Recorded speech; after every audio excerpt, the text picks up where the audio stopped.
All right, so we are going to change a tool on the machine. So,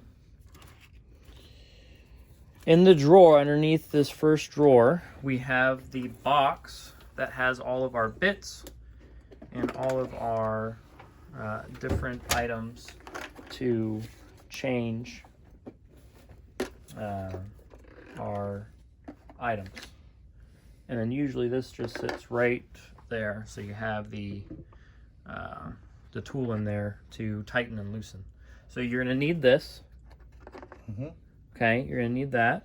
And then I have these organized with the end mills in this row. You have 0.4,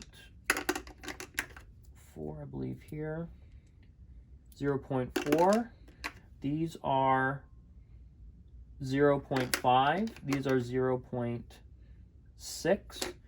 These are the, and here, these are the large end mills. You said did not work. That you just can't run them very fast. They work, but they're just, the machine's not built to take a big bit like that. So we're going to need a 0.6.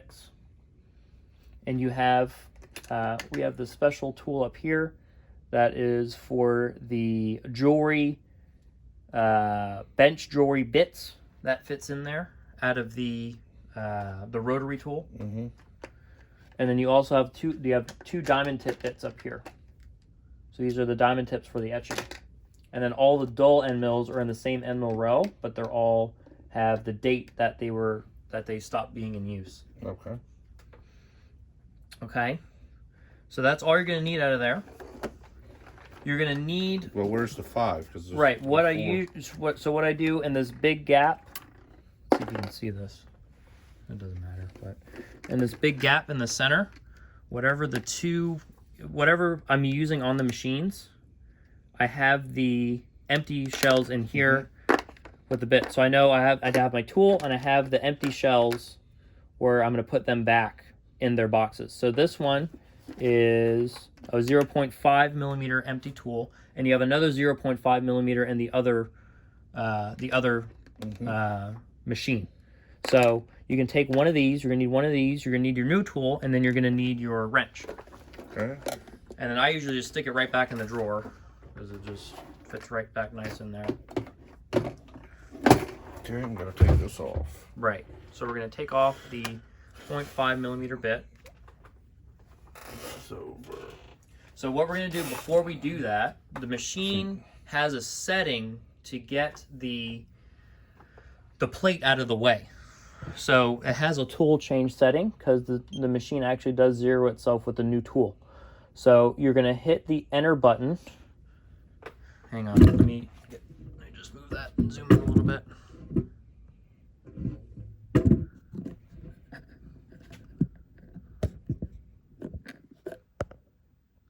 So you're going to go ahead and let's start from the beginning. So to get to the menu, you're going to just click on the start button. You don't want to hold it because that's a different command. Tool change. The first setting is the tool change. Mm-hmm. So you're going to click enter on there. Just click the same button you did. So you have to hold it now when you want to do that. The click is going to work, and then when you hear that long beep, let go. It will go ahead and run the command. It will go ahead and move and beep at you, telling you no, it's ready for you to change the bit. So what you do on the spindle, you use the Allen key. You spin it. You can spin it with your finger, and then put your finger on it because it doesn't have a lock. But you want to now. You have to be careful because that's going to fall out. Right. So you want to also you want to just hold on to the bit, and then unscrew. Yep. And then that's all you need to do. Just a very just a little quarter turn. And you just have to be careful not to drop the bit because that will damage the bit for sure.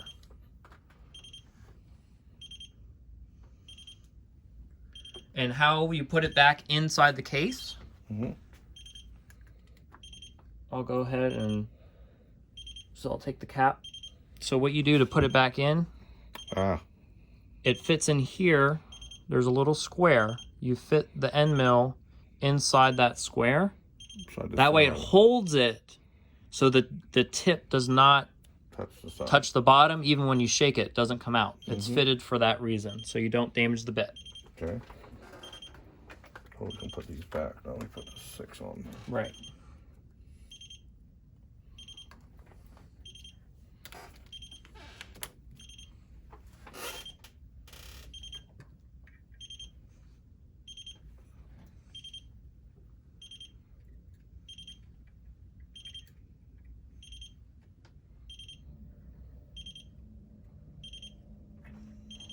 Do it up how far?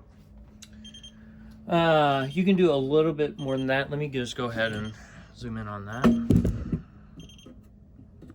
The machine will actually tell you if it's too far or too short, but let me just see if I can get a good view so you know for a rule of thumb how far. Let me just take it off of here.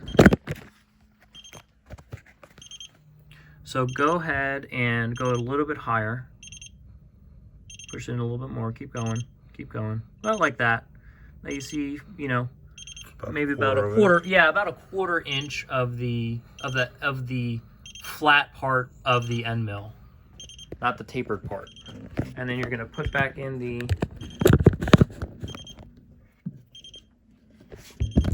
You're gonna put back in that.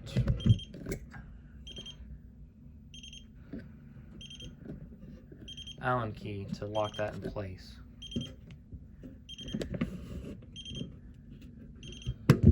Just till it gets tight, right? Just till it gets tight. You don't you know, you don't need to over tighten it. Once it gets tight, it'll stay on there. Okay. Now. Okay, now that's done. Put OK. You're gonna click OK. This the is same okay? button. Yes, the same button you hit. So you're using the same button this whole process. Unless the menu is not on the first setting, it will remember what setting you're on. So if you're not on the tool change, okay, that's the one time you really need to do that. A little pretty. Okay. Okay, and then that is how you set the tool. Got that. The tool is set. So what we need to do now, in our template file,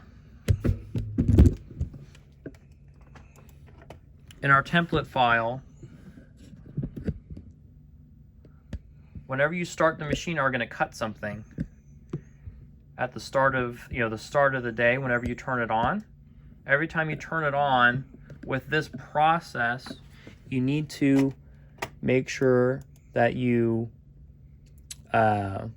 highlight these 4 squares on the edge of this plate here.